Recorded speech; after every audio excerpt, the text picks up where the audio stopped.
there was sort of that business communication. So in medicine, it's all about building up to the answer. So, here are all the facts, and here, let me build it, like kind of like a lawyer building the facts, and then the client is not guilty. Or and then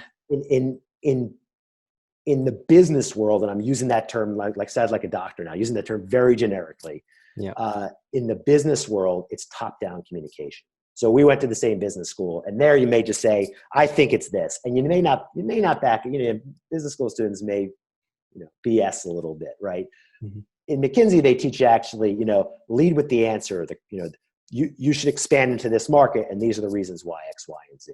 And I thought, that was actually a very helpful lesson that I learned starting in business school. And I was kind of half joking, starting in business school, but then particularly in consulting.